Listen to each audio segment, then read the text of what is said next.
मत्ती मत्ती रचित सुसमाचार 24वां अध्याय है। उसकी 28वीं आयत पढ़ेंगे। जहां लोथ हो वहीं गिद्ध इकट्ठे होंगे। और एक आयत पढ़ेंगे। लूका रचित सुसमाचार 21। Luke chapter 21 verse 28। 28वीं आयत। जब ये बातें होने लगे तो सीधे होकर अपने सिर ऊपर उठाना, क्योंकि तुम्हारा छुटकारा निकट होगा। हम्म। हमारे अति प्रेमी, हमारे अति दयालु महान परमेश्वर पिता प्रभु यीशु, हम लोग आपके चरणों में आए हैं। आपके चरणों में गिर के आपको धन्यवाद करते हैं, बहुत धन्यवाद करते हैं, क्योंकि जी हमारे जीवनों की लंबी यात्रा में यहाँ तक पहुंचा दिया, जन्म से लेके। और स्वर्गीय पिता प्रभु, जगत की बड़ी भीड़ में से हम लोगों को नाम लेकर बुलाया, अपनी संतान बनाया, बहुत आशीषें दिया, सब पापों से छुड़ाया, अपनी संतान बनाया, प्यारे प्रभु जी। और अब इस अंतिम समय में हम लोगों को आपके राज के लिए, आपके आने के लिए आप तैयार कर रहे हैं। सो आज शाम के समय के लिए धन्यवाद करते हुए आशीष मांगते हैं और विनती करते हैं कि हम लोगों की आवश्यकता, हम लोगों की जरूरत आप जानते हैं, उसके अनुसार हमको आपका संदेश दीजिए। हमारी विनती है कि विचार और शब्द वो भी आप ही की ओर से दीजिए, और हम लोगों को आपके संदेश को समझने में सहायता कीजिए। तो प्रार्थना सुनिए, धन्यवाद ग्रहण कीजिए, प्रभु यीशु के नाम के द्वारा से, आमीन। तो प्यारे भाई बहनों, परमेश्वर का बड़ा धन्यवाद, स्तुति हो प्रभु की, क्योंकि इन पिछले कुछ समय से हम लोग अपने प्रभु यीशु मसीह के दूसरे आगमन के बारे में विचार करने के लिए, ध्यान करने के लिए इकट्ठे होते हैं। ये भी बहुत प्रभु की बड़ी दया है, क्योंकि मैं समझता हूँ कि शायद बहुत से लोगों को ऐसा अवसर नहीं नहीं मिलता है। और याद रखिए, तो अब समय भी ऐसा आ गया ना, अब समय भी प्रभु यीशु के दूसरे आगमन का समय आ गया है। तो जो वचन प्रभु ने दिया गिद्धों के बारे में, कि जब आकाश में गिद्धे दिखाई देते हैं तो क्या बताते हैं, आसमान में अगर बहुत से गिद्धे उड़ रहे हैं, चक्कर लगा रहे हैं, उससे क्या मालूम पड़ता है? उससे मालूम पड़ता है कि कहीं ना कहीं पर कोई जानवर मर गया है, या डेड बॉडी या लोथ पड़ी हुई है। इसको प्रभु यीशु मसीह ने अपने दूसरे आगमन के की जब चर्चा कर रहे थे, तब उसके बारे में ये बात प्रभु ने बोली। हम्म।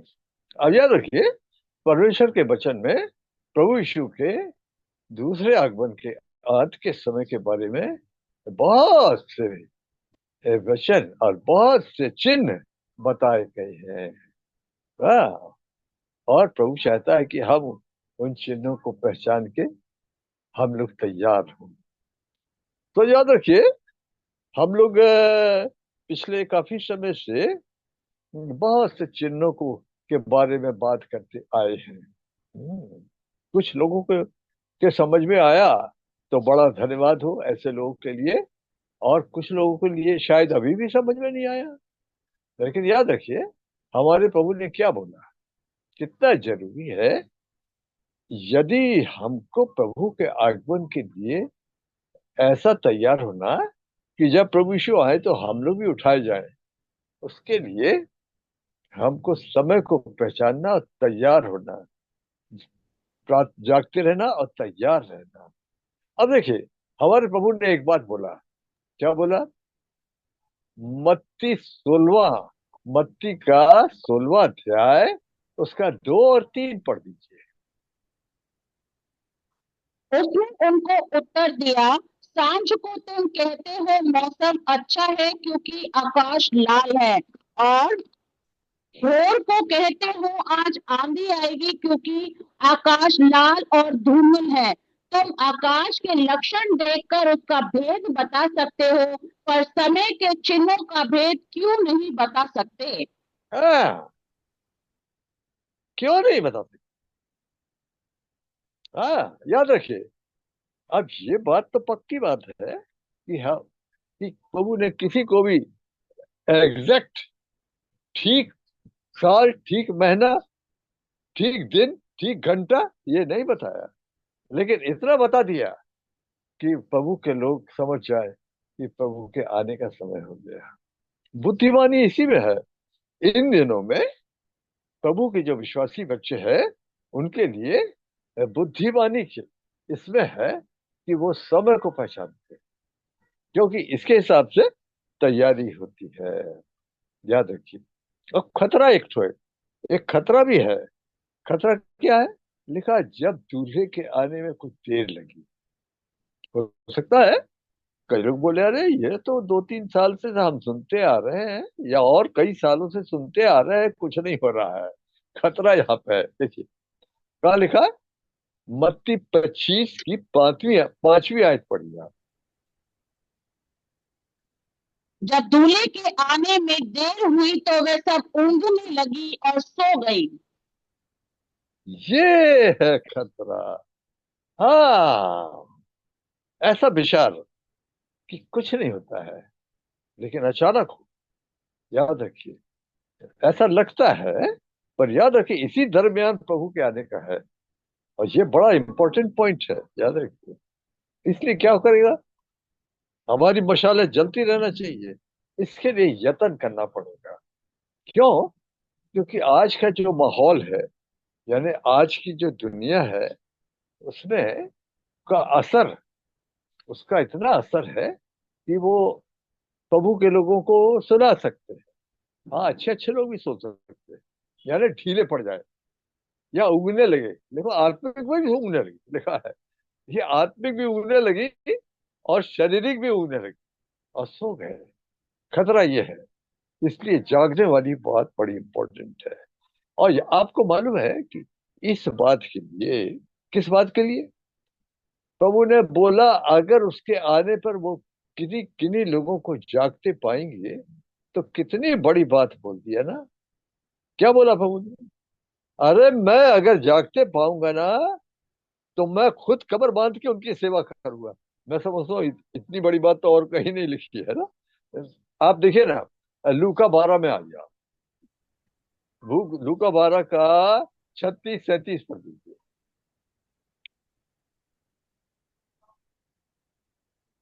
और तुम उन मनुष्यों के समान बनो जो अपने स्वामी की बाट देख रहे हो, और वह विवाह से कब लौटेगा, और जब वह आकर द्वार खटखटाए तो तुरंत उसके लिए खोल दें। धन्य है वे दास जिन्हें स्वामी आकर जागते पाए। मैं तुमसे सच कहता हूँ कि वह कमर बांध कर उन्हें भोजन कराने को बैठाएगा और पास आकर उसकी सेवा करेगा। अरे किसी ने बोला इतना बड़ा प्रॉमिस तो और बाइबल में कहीं नहीं मिलता है। मिलता होगा, पर ये बात बोलना कि मैं कमर बांध के उनकी सेवा करूंगा, इसका मतलब क्या होता है? इसका मतलब ये होता है मेरे ख्याल से कि प्रभु यीशु मसीह के आने के टाइम में संसार की हालत या दुश्मन की ओर से ऐसा कुछ बनाया जाएगा कि सो जाए, ढीले पड़ जाए। खतरा यहाँ पर ये है। जो सबसे बड़ी बात जागने की है, इसके लिए यत्न करना पड़ेगा। हाँ, जागना पड़ेगा, प्रभु के चरणों में जाना पड़ेगा, प्रार्थना में समय देना पड़ेगा। हाँ, इससे संसार से बचना पड़ेगा। क्या मालूम, अभी मुझे किसी भाई ने बताया, बोले कि अरे कई प्रभु के लोग जो है ना, वो रात रात आईपीएल, आईपीएल क्या बोलते हैं, वो क्रिकेट के मैच चल रहे रात रात, तो उसमें कई प्रभु के लोग भी देखते रहते हैं। बड़ा खतरा है, याद रखिए। ऐसे लोग जाएंगे क्या? हम्म? Lovers of pleasure more than God. घंटों घंटों ये देखते रहते हैं। हम्म? वो कितना टाइम देते होंगे प्रभु के लिए। नहीं, ऐसे तैयारी नहीं होती है। ये तो बहुत बड़ी घटना होने वाली है। यानी मैं सोचता हूँ कि आज से करीब 2000 साल पहले जब प्रभु यीशु आए थे, उसके बाद से संसार में और दूसरी कौन सी बड़ी घटना होने वाली है? यही घटना होने वाली। कुछ लोग गायब हो जाए, ये होगा। याद रखिए, प्रभु ने क्या बोला? आकाश और पृथ्वी टल जाए पर मेरी बातें नहीं टलेगी। ये तो हो के रहेगा, पक्की बात है। अब याद रखिए, तो ये गिद्धों की जो बात आती है, गिद्धे दिखाई देते हैं। ये बात प्रभु ने बोला कि अपने आने के लगा होगा ना। तो गिद्धों से मतलब क्या था प्रभु का? मतलब ये था कि जो जो बातें प्रभु यीशु ने अपने दूसरे आगमन के बारे में, जो जो चिन्ह बोले बाइबल में, जो चिन्ह होंगे संसार के अंदर, वो दिखाई देंगे। देखने वाले ये देख सकते हैं, जिनकी आंखें वहां लगी है, जिनका ध्यान वहां लगा है। अब अगर कोई दुनिया को देख रहा है या नीचे देख रहा है, तो उसको समझ में नहीं आएगा। इसलिए हमने क्या देखा था? लूका 21 के 28 में क्या बोला था? Look up. अंग्रेजी में बोला है लुक अप। लुक अप इसका मतलब ये नहीं है कि हम दूरबीन लगा के ऊपर देखते रहे। मेरा मतलब पॉइंट ये है कि मेरा और आपका ध्यान कहाँ है इन दिनों? एक तो बड़ी भारी घटना होने वाली है। अभी हम लोगों ने गाना क्या गाया? सिय्योन से राजा आ रहा, राजाओं का राजा, प्रभुओं का प्रभु। कितनी बड़ी घटना होने वाली है। तो कहाँ है आंखें? नीचे देख रहे हैं कि ऊपर देख रहे हैं? तो उसको देखने का है। ध्यान मतलब आंखें कहाँ है, वहां है, ये पॉइंट है। तो ये जो निशान जो दिखाई देते हैं ना, ये आपको भी दिखाई देंगे, है ना? जिसका ध्यान लगा है कि प्रभु आप कब आ रहे हैं, जो पूछ रहे हैं, है ना, ग्रोनिंग से नहीं निकलती। बाइबल में लिखा है कि ये सृष्टि जो है, ये सृष्टि अब कराने लगी है। इसलिए क्या हो रहा है? इसलिए आपने खबरें नहीं सुन रहे आप? भूकंप हो रहे हैं, और क्या हो रहा है? अरे कहीं आग लगी है, और अरे कहीं बाढ़ आ रही है, और अरे तूफान आ रहे हैं। काय के? अरे बर्फ के तूफान आ रहे हैं, और मैंने सुना धूल के तूफान आ रहे हैं। क्या नहीं हो रहा है दुनिया के अंदर, मेरे भाई बहनों? अरे कितने कितने गिद्धे उड़ रहे हैं, वल्चर्स, आकाश पे। ये क्या बता रहे हैं? ये बता रहे हैं लोथ है। लोथ माने बड़ा परमेश्वर का क्रोध, जिसके बारे में बाइबल पुराने नियम में भी और नए नियम में कुछ चीज रुकी हुई है। क्या रुकी हुई है? रात ऑफ गॉड। क्या इतने सालों से क्या रुका है? क्रोध रुका हुआ है। नो, यशैया, यिर्मयाह, यहेजकेल और योएल, यूहन्ना बपतिस्मा देने वाला, तो सब पुकारते थे, रुका हुआ है। Is a very very loving God. अभी मैं, ये जो भूकंप आया ना, ये थाईलैंड में और यहाँ पर बर्मा की तरफ, वो बता रहे 7.7। 7.7 वाला जो भूकंप होता है, वो बड़ा होता है। हम्म, लेकिन मरने वालों को बता रहे नहीं, 1600 करीब मरे। बोलता है 1600 या 1700। तो मैंने सोचा प्रभु इतना बड़ा, इतने बड़े पैमाने का भूकंप आया, उसमें तो कम से कम तो 30 40 50 हजार आदमी मरना था। आप सोचो थोड़ा, इतने बड़े उसमें भूकंप आया, उसमें खाली 1600 लोग मरे। क्यों? क्योंकि वो दयालु प्रभु है। क्या बोल रहे हैं? वो बता रहे, मौका दे रहे लोगों, है ना? कोई बोलता देर लग रही, ये तो सेवक लोग कई समय से बोल रहे। तो पतरस ने बताया भाई देर नहीं लग रही, देर इसलिए लग रही है कि वो प्रभु चाहते कईयों को मौका मिले। तो दयालु परमेश्वर है ना। हम लोग को तो हम लोग बोले प्रभु जल्दी खत्म कर दो हम लोग अपना अपने हिसाब से बात करते, ऐसा नहीं है। तो मेरा पॉइंट ये है कि क्या गिद्धे नहीं दिखाई दे रहे? गिद्धे तो बहुत दिखाई दे। हाँ, हमारे प्रभु ने बोला जैसा नूह का मेरे आने के टाइम में प्रभु ने बोला, जैसा कैसा दुनिया कैसी होगी, दुनिया नूह के जमाने। क्या होता है नूह के जमाने? अरे आदमी बढ़ गए थे, कितने आदमी बढ़ गए ना। वो बोलते 700 करोड़ से ऊपर बड़ा हो गया भाई आदमी। और मैं खुद देख रहा हूँ, मैं यहाँ रहता हूँ, ये नगर तो छोटा नगर है एमपी के अंदर। जो किसी समय मेरे घर के सामने तो कच्ची सड़क थी, आज यहाँ पर ऐसी सड़क बन गई है, 4 लेन। और इस सड़क को भी पार करने के लिए दोनों तरफ देखना पड़ेगा। ये आदमी क्या लोग हैं? घर बनाते, पेड़ लगाते, व्यापार करते, क्या नहीं हो रहा? मेरे घर के चारों तरफ खेत थे, मैं आपको बता रहा हूँ, जहां मैं रहता हूँ इसके घर के चारों तरफ खेत थे। अब खेत नहीं है, अब खेत नहीं है, अब कॉलोनी पे कॉलोनी, कॉलोनी पे कॉलोनी। मेरे पास जो न्यूज़पेपर आता है हिंदी का, उसमें आए दिन कॉलोनी, 3 बेडरूम, 2 बेडरूम, फलाना ये है, यहाँ हरियाली है। तो सब यही हो रहा है, आदमी बढ़ गए ना। तो हमारे प्रभु ने क्या बोला था, यूप में 17 में, पेड़ लगाते, घर बनाते, व्यापार करते, कितना बड़ा व्यापार होगा, संसार में करोड़ों का व्यापार होगा, है ना। अभी वो जो जो जो ट्रम्प है, प्रेसिडेंट ट्रम्प, उन्होंने क्या हलचल मचा दिया ना। टैरिफ लगा दिया, क्या लगा दिया, क्या कर रहे हैं, सारी दुनिया में हलचल हो गया। तो प्यारे बहनों, मेरा पॉइंट ये है कि क्या हम लोगों को गिद्धे दिख रहे हैं? क्या हम लोगों को प्रभु यीशु मसीह के आने के निशान समझ में आ रहे हैं? इसको समझना बड़ा जरूरी है, याद रखिए। हाँ, समय को पहचानना। तो हमने क्या देखा लूका में, लूका 16, माफ करिए, मत्ती 16 के 2-3 में क्या पढ़ा? अरे तुम लोग मौसम को बता देते हो, ऐसा होगा और ऐसे ही होता है, तो तुम समय के चिन्हों को नहीं बता पाते? कितनी बड़ी बात है ना। समय के चिन्हों को तुम नहीं बता सकते। ये एक जगह और प्रभु ने बोला था कि हे कपटियों, तुम लोग समय के चिन्हों को नहीं बता सकते।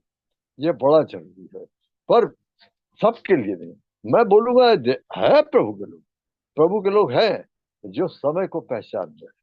ये बाइबल में भी ऐसा मिलता है। और याद रखिए, प्रभु के दास ने क्या बोला था, प्रभु के लोगों को क्या बोला, प्रभु के लिए जब तैयार होने के लिए बोला, ये रोमी 13 का 11 और 12 पढ़, रोमियो की पत्री 13वां अध्याय 11-12। समय को पहचान कर ऐसा ही करो, इसलिए कि अब तुम्हारे लिए नींद से जाग उठने की घड़ी आ पहुंची है। क्योंकि जिस समय हमने विश्वास किया था, उस समय के विचार से अब हमारा उद्धार निकट है। रात बहुत बीत गई है, दिन निकलने पर है। इसलिए हम अंधकार के कामों को त्याग कर ज्योति के हथियार बांध लें। ऐसे है, समय को पहचान, बड़ी अच्छी आयत है। देखिए, पुराने नियम में वो हमने कोट किया है, लेकिन उसको फिर भी आप देखिए। पहला इतिहास, पहला इतिहास 12वां अध्याय 32वीं आयत पर, पहला इतिहास 12 का 32 पढ़िए। इस्राएलियों में से जो समय को पहचानते थे कि हाँ, इज़राइल को क्या करना उचित है, उनके प्रधान 200 थे और उनके सब भाई उनकी आज्ञा में रहते थे। ऐसे है, सब इसराकारी नहीं, इसराकारियों में से कुछ लोग, कितनी बड़ी बात है ना, वो समय को पहचानते थे। मैंने मेरा पॉइंट ये है कि हम लोगों को प्रभु चाहते हैं हम समय को पहचानें और उसके हिसाब से हम तैयारी करें। फिर दूसरी बात, ये इस्साकारी जो समय को पहचानते थे, इनके बारे में एक बात और भी लिखी है। वो कौन सी? उसका आप पढ़िए, 12 की 32वीं 33वीं आयत पढ़िए। फिर जबूलून में से युद्ध के सब प्रकार के हथियार लिए हुए लड़ने को पाती बांधने वाले योद्धा 50,000 आए।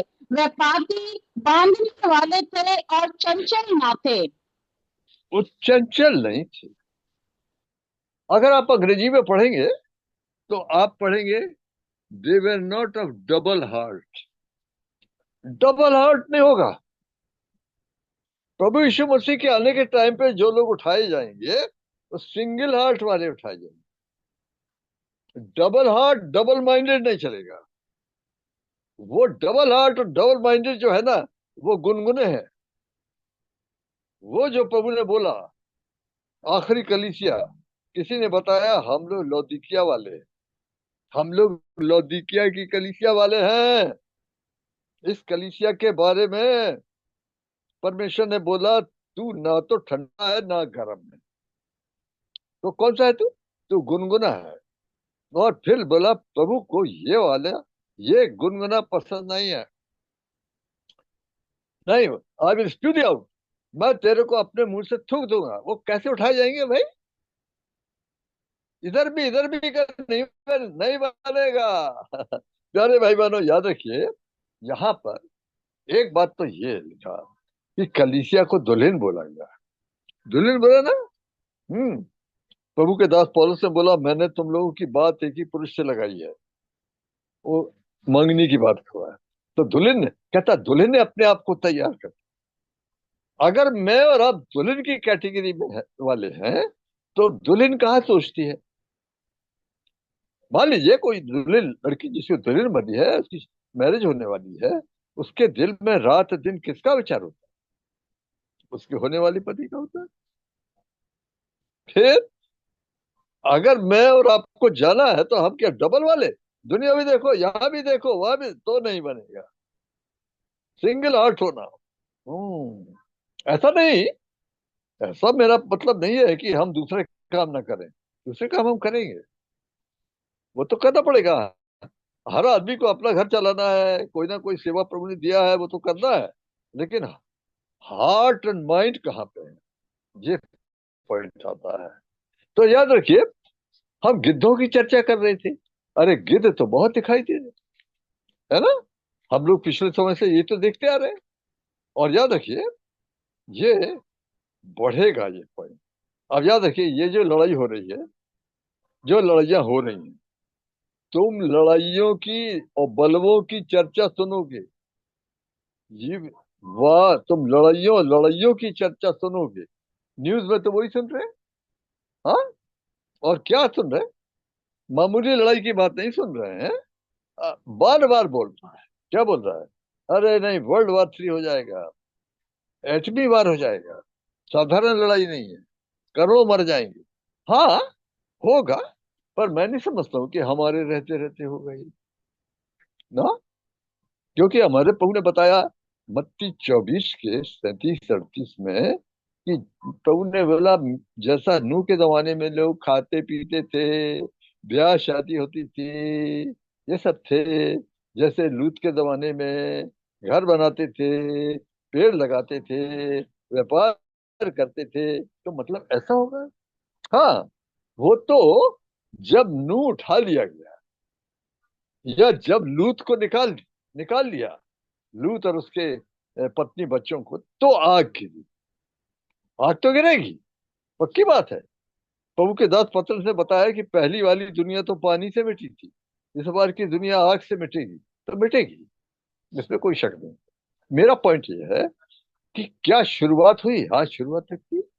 अब देखिए, आपने देखा होगा प्रकाशित 8वां अध्याय में एक बात बोली है क्या? वो आग भी बोलता है, ओला भी बोलता है।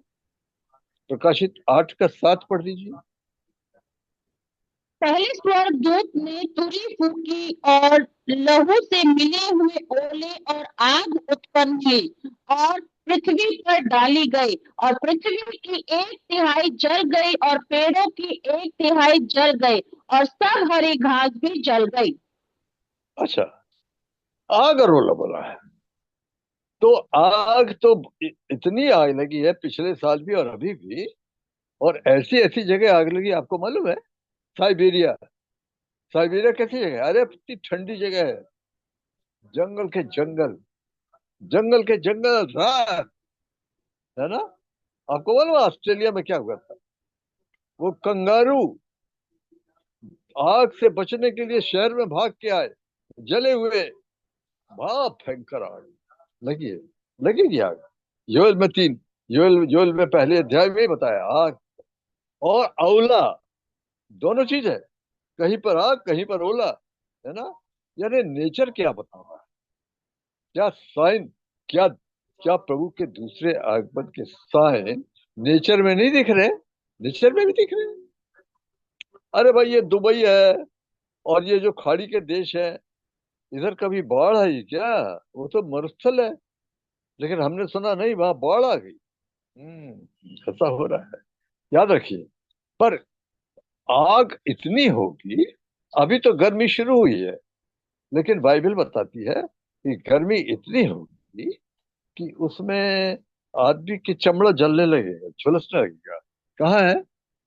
तो प्रकाशित 16 में नहीं है क्या? आइए हम देखिए, प्रकाशित 16 का ही साथ में है शायद, प्रकाशित 16वां अध्याय, और उसका आप पढ़िए, आदमी 9वीं आयत पढ़िए, 8 और 9। चौथे स्वर्गदूत ने अपना कटोरा सूर्य पर उंडेल दिया और उसे मनुष्यों को आग में झुलसा देने का अधिकार दिया गया। मनुष्य बड़ी तपन से झुलस गए और परमेश्वर के नाम की, जिसे इन विपत्तियों पर अधिकार है, निंदा की, पर उसकी महिमा करने के लिए मन न फिराया। मैं नहीं फिराया। लेकिन आपने प्रकाशित वाक्य में एक बात नोट की, जब मैंने प्रकाशित 8 आपको बोला कि प्रकाशित 8 आप पढ़ेंगे, तो जो परमेश्वर का जो दंड आ रहा है, 1/3, 1/3, 1/3, 2/3 को छोड़ रहा है, लेकिन यहाँ 16 में आके सब खत्म कर रहा है। इससे मैंने आपसे बोला था कि ये थाईलैंड में और म्यांमार में जो भूकंप आया, उसमें तो 30-40 हजार आदमी मरना था, नहीं, मैं उतने नहीं मरे। क्यों? वो प्रभु इतने दयालु परमेश्वर है ना, जो मौका देते हैं। तो याद रखिए, यहाँ पर ये चीज आती है। लेकिन टाइम आ गया जब तुम इन बातों को, इंग्लिश में बोलता है when these things begin to come to pass, यानी जब इसकी शुरुआत होने लगी। तो शुरुआत यही तो समझना है ना, यही को समझना है। सारी सृष्टि जो करा रही है, और जो प्रभु के लोग जो जाना मांगते हैं ना, उनके अंदर से भी कराना निकलता है। फिर प्रभु आइए, किसी ने बताया प्रभु नहीं आएंगे। प्रभु आएंगे जब उसके लोग बोलेंगे आइए। That is the point. अच्छा ठीक है, तो याद रखिए, प्रभु आ रहे हैं।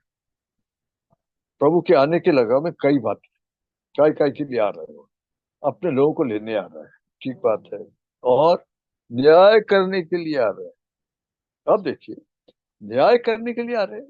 हाँ, आप देखिए, प्रकाशित 14 और उसकी 7वीं आयत पढ़िए आप। उसने बड़े शब्द से कहा, परमेश्वर से डरो और हाँ। उसकी महिमा करो, क्योंकि उसके न्याय करने का समय आ पहुंचा है, और उसका भजन करो, जिसने स्वर्ग और पृथ्वी और समुद्र और जल के सोते बनाए। काय का समय आ गया, न्याय का समय आ गया। तो प्रभु यीशु मसीह के आने के लगाव में कई पॉइंट है। किस किस किस के लिए आ रहा है वो तो देखना पड़ेगा। हम लोग को, प्रभु लोग तो तैयार बैठे जाने के लिए।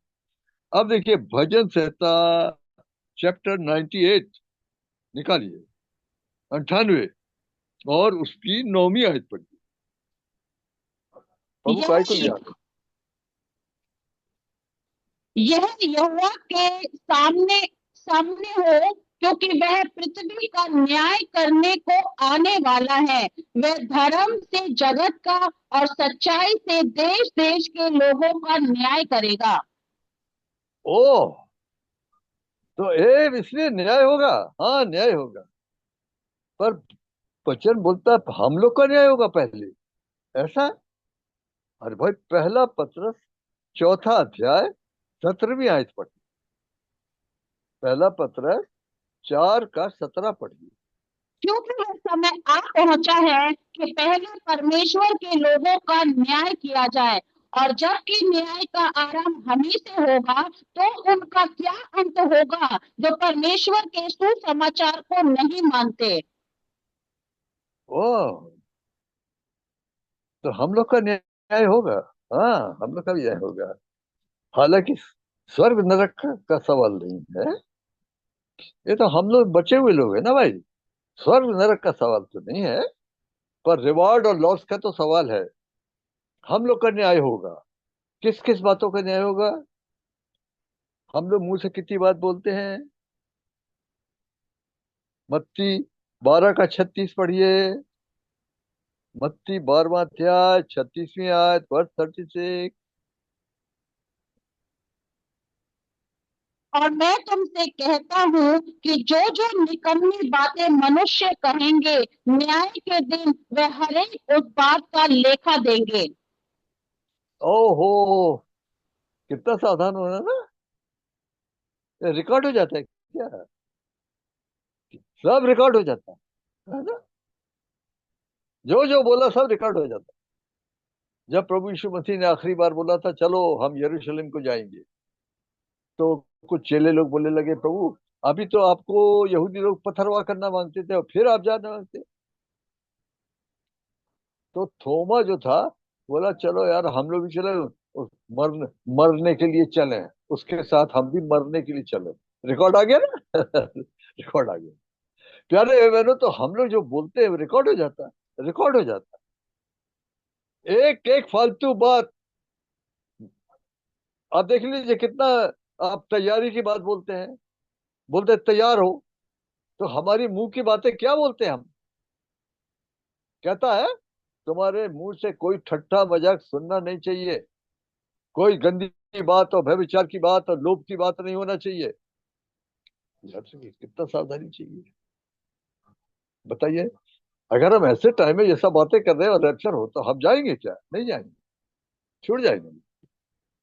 दूसरी बात ये है कि बातों की बात तो छोड़ दीजिए। बातों की बात तो ठीक है। अरे विचारों को भी जो नहीं बोला गया। अब देखिए, रोमियो की पत्री 2 अध्याय निकालिए। रोमियो की पत्री का 2 अध्याय, और आप उसका पढ़िए 16वीं आयत। जिस दिन परमेश्वर मेरे सुसमाचार के अनुसार यीशु मसीह के द्वारा मनुष्यों की गुप्त बातों का न्याय करेगा। अच्छा, बोला नहीं। कहता, तू अपने भाई के ऊपर दोष क्यों लगाता है? या तू उसको अपने मन में तुच्छ क्यों समझता है? दोष नहीं लगाया, पर अंदर ही अंदर तुच्छ। प्यारे भाई बहन, देखिए, वो इतना महान प्रभु है, उसके सामने सद्दूत लोगों की हिम्मत नहीं होती है ना? अगर मेरे और आपके दिल में किसी भाई बहन के लिए कोई बुराई है, तो हम लोग खड़े हो पाएंगे क्या? नहीं हो पाएंगे। क्योंकि वो तो विचारों को समझ तोड़ जाता है। ऐसी तैयारी चाहिए, ऐसे ही सावधानी चाहिए। और क्या दिन भर हमको सावधान नहीं रहना? अरे दिन भर सावधान, चारों तरफ हमारे पाप है। हमारे अंदर वो पुराना पापी स्वभाव भी बैठा हुआ है। शैतान उसको भी निकालने के लिए करता है, अशुद्धता लाता है। बहुत सी बातें जुड़ी हैं इसमें, याद रखिए। तो क्या विचार नहीं आते? अरे कितने विचार आते यार दिन में। हाँ, कितने विचार आते। वो किसी ने बोला कि भाई, आप चिड़ियों को, सिर के ऊपर से चिड़ियों को उड़ने के लिए, उड़ने से आप नहीं रोक सकते। वो तो उड़ती रहेंगी। लेकिन अपने सिर में घोंसला बनाने से तो रोक सकते हो ना? हाँ, रोक सकता है। याद रखिए, जीभ, विचार, आंख, ऐसा चाहिए। ऐसा ही चाहिए ना? आप देखिए यशायाह 33 में क्या लिखा। यशायाह 33 का 14, 15, 16 तीन आयतें पढ़िए। यशायाह चैप्टर 33, 14, 15, 16। सिय्योन के पापी थर थरा गए हैं, भक्तिहीनों को कपकपी लगी है। हमने से कौन प्रचंड आग में रह सकता, हमने से कौन उस आग में बना रह सकता जो कभी ना बुझेगी, जो धर्म पर चलता और सीधी बात बोलता, जो अंधेर के काम से घृणा करता, जो घूस नहीं लेता, जो खून की बातें सुनने से कान बंद करता और बुराई देखने से आंख मूंद लेता, वही ऊंचे स्थानों में निवास करेगा। वह चट्टानों को गड़े में शरण लिए हुए रहेगा। उसको रोटी मिलेगी और पानी की घटी कभी ना होगी। ऐसा लाइफ चाहिए। और नहीं तो कई विश्वासी ऐसे कांपने, थर थराने लगेंगे। याद रखिए, कौन देखेगा प्रभु यीशु को? तू देखेगा, यानी इस टाइप के लोग देखेंगे। 17वीं आयत पढ़िए, वर्स 17। तू अपनी आंखों से राजा को उसकी शोभा सहित देखेगा और लंबे चौड़े देश पर दृष्टि करेगा। प्यारे भाई बहनों, इस प्रकार से दिन में इतनी सावधानी कैसे होगी? क्या हम लोग सवेरे तैयार होते हैं इसके लिए? क्या हम लोग लगातार आत्मा में रहते हैं? क्या जब हम बात करते हैं तो कंट्रोलिंग है हमारी जीभ के ऊपर? हमारे दिमाग में बहुत से विचार आते हैं, क्या उस पर कंट्रोलिंग है? याद रखिए, ऐसा जीवन, हर दिन की तैयारी, हर घंटे की तैयारी। क्यों? क्योंकि प्रभु यीशु ने बोला, तुम ना तो दिन को जानते हो, ना घंटे को जानते हो। तो क्या जानते हो? इतना तो हम जानते हैं कि प्रभु आ रहे हैं। कहता अगर वो जागता रहता तो घर में सेंध लगने मिली। तो मतलब ये कि उसको मालूम था चोर आएगा, लेकिन कौन से घंटे में आएगा ये नहीं मालूम था। खतरा यहाँ पर ये है। तो याद रखिए, ऐसा जीवन चाहिए। और प्यारे बहनों, डेली का कहता है, इसके बगैर नहीं देखेगा। क्या मतलब? मतलब छूट जाएगा।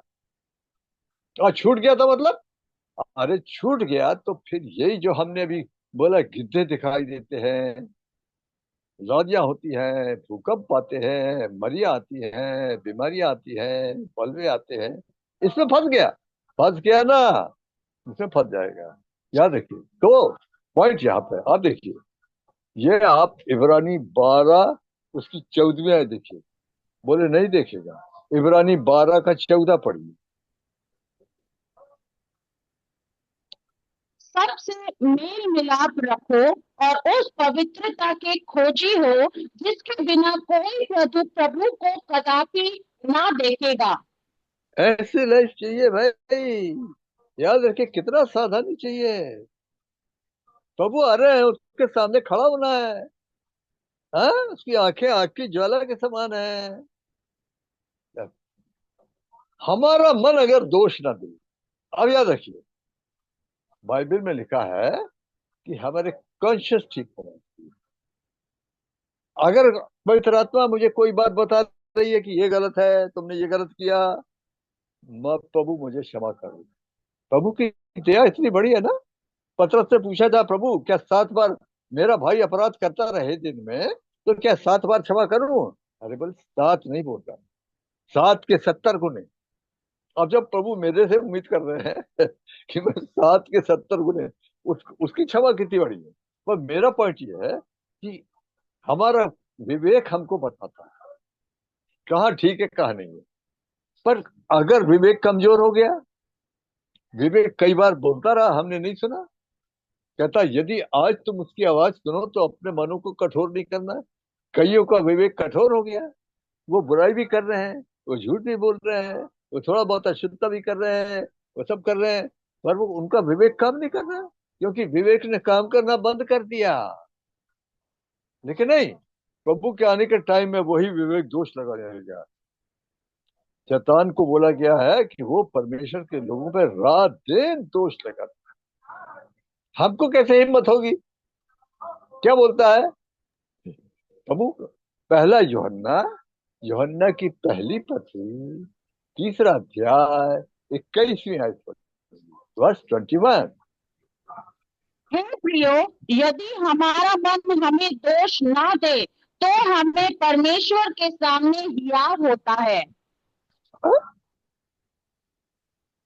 अगर मेरा मन ठीक है तो प्रभु मैं बिल्कुल तैयार हूँ आपके सामने आने के लिए।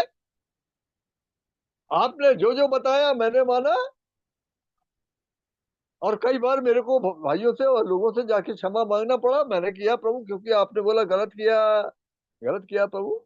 देखो कितना अच्छा है ना। अगर हमारा मन हमको दोष न दे, याद रखिए, तो बड़ा जरूरी है। इसके लिए कितनी तैयारी चाहिए ना। मशालें जलती रहे। पुराने नियम में वो जो तंबू बना था ना जंगल में, उसने हारून के लिए क्या बोला था? हारून डेली वो जलाएगा, दीवट वगैरह तेल से जलते थे वो। फिर रात भर जलता रहेगा। फिर सवेरे हारून क्या करेगा?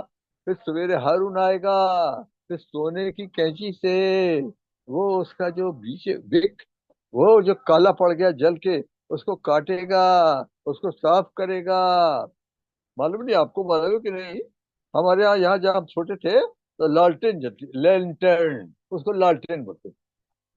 कांच साफ किया जाता था, तेल भरा जाता था, और वो बिक जो है, जो जल गई है, वो काटा जाता था। कहाँ लिखा? अब निर्गमन में आइए ना, निर्गमन में आइए, 25वां अध्याय, 37, 38। निर्गमन चैप्टर 25, वर्स 37, 38। और 7 दीपक बनवाना, और दीपक जलाए जाए कि वह दीवट के सामने प्रकाश दे, और उसके गुल तराश और गुलदान सब चौके सोने के हों। हाँ, उसे काट के ठीक करेगा। अभी हम लोग पार नहीं निकल गए। खतरा हमारा है, कहीं ना कहीं से जरूर हमारा अशुद्धता आती है, ऐसा है। पर क्या हमारे को प्रभु ने प्रबंध किया है हमारे लिए? कहता यदि हम मान लें तो सब क्षमा कर देता है। न बड़ी दया है प्रभु की। मान लेना कितना जरूरी है। तो याद रखिए, ऐसी तैयारी होती है। थामे रहो, तुम्हारे कपड़े साफ पाए जाए, तुम्हारे दिए जलते रहें, और प्रेम ऐसा होना चाहिए, है ना? डबल माइंडेड, डबल हार्ट चल रही जाए। प्यारे भाई बहनों, अब ये वल्चर्स, अरे गिद्ध तो दिन पर दिन बढ़ते जा रहे हैं। आप अगर ध्यान दे रहे हैं ना, आपको दिन पर दिन ये गिद्धे उठते दिखेंगे। यानी ये निशान, प्रभु यीशु मसीह के आने के से निशान आपको दिखेंगे। अरे क्या हो रहा है ना? आप देख लीजिए क्या हो रहा है। आज के जो राजनेता है उनकी हालत देख लीजिए, बलवे होंगे। अभी क्या खबर आई आपके पास? अमेरिका में क्या हो रहा? वो प्रेसिडेंट ट्रम्प के खिलाफ कहता, 50 स्टेट्स के अंदर लोग भीड़ उसके खिलाफ, बलवे होंगे, दंगे होंगे, लड़ाइयां होंगी। सब चल रहा है, सब चल रहा है। ठहरा हुआ है प्रभु। काय के लिए ठहरे हैं? अपने लोगों को निकाल लेंगे। कौन लोग? वो लोग जो उसकी बात छोड़ रहे हैं, वो लोग जो अपने कपड़ों को संभाले हुए हैं, जो लोग जो उसके प्रेम में बने हुए हैं, ऐसे लोगों को निकाल निकाल ली जाए। इसके बाद होगा क्यों? प्रभु ने जो बोला नूह के दौरान, प्रभु ठहरे रहे। कहे, जब जहाज बन रहा था तो लिखा है कि प्रभु ठहरे हुए। काय के लिए ठहरे थे? जहाज बन जाए और नूह उसमें उसमें बैठ जाए, उसके बाद फिर मैं देखता हूँ। अब देखिए, पहला पत्रस में आइए। पहला पत्रस में ये लिखा हुआ है कि प्रभु ठहरे हुए थे क्योंकि जहाज बन रहा था, और प्रभु ठहरे थे। हम पहला पत्र में आ जाइए। पहला पत्र, उसका 3 अध्याय, उसकी 20वीं आयत। पहला जिन्होंने पत्र 3 का 20। जिन्होंने उस बीते समय में आज्ञा ना मानी, जब परमेश्वर नूह के दिनों में धीरज धरकर ठहरा रहा, और वह जहाज बन रहा था जिसमें बैठकर थोड़े लोग अर्थात 8 प्राणी पानी के द्वारा बच गए। परमेश्वर धीरज धर के ठहरा रहा। काय के लिए ठहरे प्रभु? अब प्रभु ठहरे कि मेरे बच्चों को मैं निकाल लूं जो तैयार हो गए, है ना? क्या हमारे ही अंदर इच्छा हो रही है? तो क्या प्रभु के अंदर इच्छा नहीं हो रही क्या? क्या हमारा प्रेम जो प्रभु के प्रेम से बड़ा है? नहीं होगा। अरे प्रभु चाह रहे हम लोग को, इसलिए प्रभु समय क्यों दे रहे हैं हम लोग? समय हम लोग को इसलिए दे रहे हैं कि प्रभु चाहते हैं हम तैयार होके हम लोग निकल जाए। प्रभु नहीं चाहते कि हम लोग क्रोध में जाए। या प्रभु चाहते क्या? नहीं चाहते। इसलिए प्रभु ठहरे हुए हैं। प्यारे भाइयों, बड़ा हम लोग को धन्यवाद देना चाहिए, क्योंकि हम लोग ऐसे लोग हैं कि हमको प्रभु ये बातें बता रहे हैं और हमको सिखा रहे हैं, हमको तैयार, और हम लोग को तैयार कर रहे हैं ले जाने के लिए। लेकिन याद रखिए, प्रभु के आने की जो भविष्यवाणियां थी करीब करीब खत्म हो गई। मैंने शायद आपको बताया था, मेरे हिसाब से, यानी मेरी जो स्टडी है इस मामले में, कि क्या चीज होती, एक ही बात, कोई ऐसी घटना जिसको मिडनाइट कॉल बोलते हैं, जो मत्ती 25 के 6 में आया। अब मैंने आपसे शायद पूछा था या कईयों से कि भाई आपकी ख्याल करती कौन सी चीज ने जगाया, कौन सी ऐसी घटना हुई जिससे सब विश्वासी जाग गए, पर जो कर्नल टाइप के थे वो उसके बाद तैयारी नहीं कर पाए। याद रखिए, बुद्धिमानी काय में है, बुद्धिमानी आज तैयार होने में है। तो प्यारे भाई बहन देखिए, आप, गिद्धे बहुत दिखाई दे रहे हैं, बहुत निशान दिखाई दे रहे हैं। हमारे प्रभु के आने का समय हो गया, हमको दिन प्रतिदिन प्रभु के लिए तैयार होना है ना। दुश्मन कान में आके फुसफुसा के ना बोले, अरे अभी देर है, या कोई सो कॉल्ड प्रॉफिट खड़ा हो जाए, अरे अभी नहीं आएंगे, अभी देर है, कहता है। वो वो दास सोचने लगा, मेरे मालिक के आने में देर है ना, ऐसा सोचने लगा। तो क्या हुआ, फंस गया वो। याद दीजिए, मत्ती में आइए, मत्ती का 24वां अध्याय में आइए। मत्ती 24 में आपको मिलेगा वो क्या सोचने लगा। मत्ती 24 का 48 पढ़िए, 48। परंतु यदि वे दुष्ट दास सोचने लगे कि मेरे स्वामी के आने में देर है, ऐसा सोचा, फिर क्या हो गया, तो फिर मजा करो ना, कोई ऐसी है वो नहीं है, अभी अभी टाइम है, मजा करो, खाओ पियो। ढीला पड़ गया, लेकिन उसका स्वामी आ गया जब वो सोचते ही नहीं। फिर क्या हुआ, फिर ये हुआ, ये इसका भाग वो कपटियों के बीच में, अविश्वासियों के बीच में चला गया। मतलब मतलब ये कि संसार के ऊपर जो आ रहा ना, इसके ऊपर भी आ गया। उधार नहीं छीनता है प्रभु, याद रख। अगर प्रभु के बच्चे गड़बड़ी करेंगे ना, तो दंड मिलेगा। तो पतरस ने बता दिया कि न्याय हमसे शुरू होगा, याद रखिए। तो प्यारे भाई बहनों, अब बहुत सावधानी चाहिए ना, समय को पहचान। हम लोग बिल्कुल लास्ट में आए, है ना। सारे चिन्ह दुनिया के यही बता रहे हैं कि हम लोग ऐसे समय में जीते हैं जब प्रभु के आने का टाइम हो गया, है ना। गीते बता रहे हैं, लोथ पड़ी है, भारी क्लेश चला रहा है संसार के ऊपर, पर प्रभु के लोगों के लिए नहीं। लिखा है, आने वाले क्रूस से हमको प्रभु बचाते हैं, कैसे करके, रैप्चर की तरह भाई, अगर हम तैयार है तो। पहला थिस्सलुनी, पहला अध्याय, 10वीं आयत पढ़ी।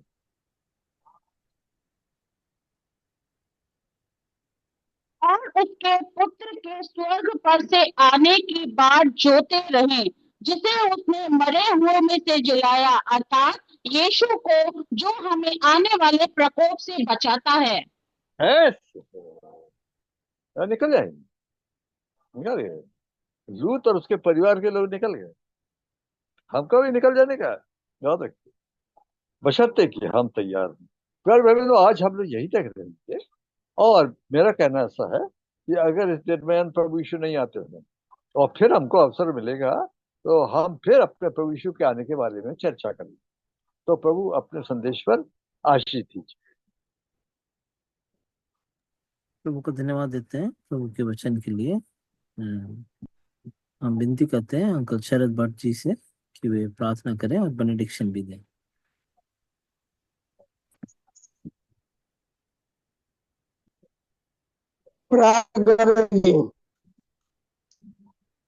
प्रेमी पिता प्रभु मसीह हमारे जीवित उद्धारकर्ता के नाम में आपके कृपा के सिंहासन के निकट दिन नम्र होकर आए। धन्यवाद देते आज के दिन के लिए और आज की बाइबल स्टडी के लिए, जो आपके दास को प्रभु आपने आत्मगत आज अभिषेक दिया, वचन भी दिया और शब्द भी दिया, ताकि प्रभु अंतिम दिन, जो बड़े कठिन दिन है, समय को पहचानना हमें बहुत जरूरी है। कि अंत निकट है और मंडली कलीसिया की हालत उस अंतिम कलीसिया प्रकाशित वाक्य 3 अध्याय में बताया। गर्म भी नहीं है, ठंडे भी नहीं है, गुनगुने है जो उगल देने पर है। इसलिए आप ही सतर्क करें, जागरूक करें, क्योंकि आपका आने के सारे चिन्ह भविष्यवाणी पूरी हो रही है। और प्रभु आपने जो चेतावनी दिया, एक तिहाई प्रकाशित वाक्य 8 अध्याय में 6 और 16 अध्याय में 8-9 वचन, और हम देखते हैं कि प्रभु आप ही अपने लोगों को, दुल्हन को तैयार कर रहे हैं, ताकि दुल्हा की स्वर्ग से आने के लिए बाट जोते रहे। आने वाले प्रकोप से, आने वाले न्याय से प्रभु हम रैप्चर के द्वारा, उठाए जाने के द्वारा आने वाले प्रकोप और क्रोध से बचने के लिए तैयार पाए जाएंगे, क्योंकि प्रभु हमारा न्याय करने के लिए आ रहा है। और पहले न्याय प्रभु के घर से होगा। पहला पत्र 4 अध्याय 17 पद। हमारे विचारों का, हमारी बातों का और हमारे चाल चलन और काम का भी आप प्रभु आ रहा है, खराई से, सच्चाई से न्याय करेगा और प्रकाशित के 22 अध्याय 12 पद में हर एक को प्रतिफल देगा। इसीलिए प्रभु आप हमें विश्वासी के बनाए और दुष्ट प्रभु चाकर की समान नहीं, जो 24 अध्याय में प्रभु के आने में देर है, विलम्ब है और वो तैयार नहीं था। इस प्रकार से कपटी लोग है, दुष्ट लोग है, जो संसार में प्रभु झूठे भविष्यवक्ता है, शैतान लोगों के कान में भरमाता है। लेकिन प्रभु हम धन्यवाद देते हैं, जहाँ प्रभु लोथ है वहां पर जीत भी है। उसके पहले प्रभु आप उठा लेंगे तीसरे विश्व युद्ध में, और जो होगा तब कई लाश अमेरिका में हो रहा है और भूकंप हो रहा है, धूल की आंधी हो रही है, बर्फ का तूफान हो रहा है, और सब प्रभु जो लोग मारे जाते हैं, फिर भी आप दया कर रहे हैं, अनुग्रह कर रहे हैं। अंत में आपने बताया पहला पत्र 3 अध्याय में कि प्रभु धीरज से बाट जो रहा है, खड़ा है। 3 अध्याय 20 पद में, जब नूह जहाज को बन चुका और 8 प्राणी अंदर गए, दरवाजा बंद हुआ और परमेश्वर ने जो जल प्रलय के द्वारा सारे पृथ्वी को किया, लेकिन इस अंतिम युग की कलीसिया को, यह संसार को प्रभु आग और ओले के द्वारा प्रभु नष्ट करने वाला है। 2 तिहाई भी चली जाएगी। इसलिए प्रभु आप हम पर दया करें, अनुग्रह करें, रोज तैयारी करने में सहायता करें। निर्गमन में जैसे बताया, हारून और पुत्र उस दिवट को, भोर को जो साफ सफाई करते थे, कार्बन को काट देते थे ताकि अच्छी ज्योति दे, ताकि प्रभु जो मिडनाइट क्राई होने वाली है उसके लिए हम तैयार पाए जाएं। दुल्हे की आवाज सुनने के लिए हमें सतर्क करें, जागते रहे, प्रार्थना करें, क्योंकि चोर किस घड़ी आएगा हम नहीं जानते। मत्ती 24 अध्याय में और 24-40 पद में ये कब आएगा और कब सैन लगाएगा, अगर मालूम होता तो वो जागते रहता। इसीलिए प्रभु आपने में जागने के लिए और तैयार होने के लिए और प्रार्थना में बने रहने के लिए, वचन और संगति में, और हमारे वस्त्र सफेद श्वेत रखना है। और इसलिए प्रभु आपका बड़ा अनुग्रह चाहते, जो उद्धार के वस्त्र दिए आपने हमें, धार्मिकता के वस्त्र दिए, पवित्रता के वस्त्र दिए। बिना पवित्रता कोई परमेश्वर को देख नहीं सकता। इब्रानी 12:14। धन्यवाद देते हैं। इसलिए पवित्रता में बनाए रखें, हमारे विवेक सत्सद विवेक को भी शुद्ध और पवित्र रखकर हम प्रभु से भेंट करने के लिए तैयार हो। वचन की रक्षा करें, आपके दास को भी आशीष दे, अच्छी तंदुरुस्ती में बनाए रखे, पुनरुत्थान की सामर्थ ले ले, और जो निर्बलता दुर्बलता में वचन दिया पवित्र आत्मा के द्वारा खोल कर उसको समझाए और उस पर पवित्र आत्मा के द्वारा छाप मोहर लगाए,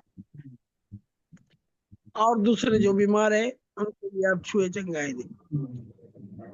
प्रार्थना धन्यवाद स्तुति के साथ उद्धार करता प्रभु मसीह के नाम में मांगते हैं, आमीन। आमीन। अब हमारा परमेश्वर पिता का अपरंपार प्रेम, प्रभु मसीह का अनुग्रह, पवित्र आत्मा की अखंड सहभागिता अब से लेकर मसीह के आने के दिन तक सब पवित्र संतों पर सदा सर्वदा बनी रहे, आमीन। आमीन। जय मसीह। जय मसीह के साथ जय मसीह। भाई बहनों को जय मसीह की। जय मसीह। जय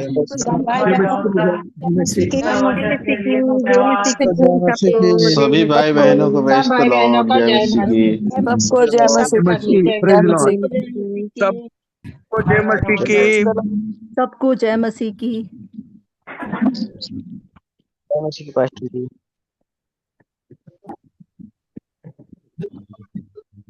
जय मसीह के भाई।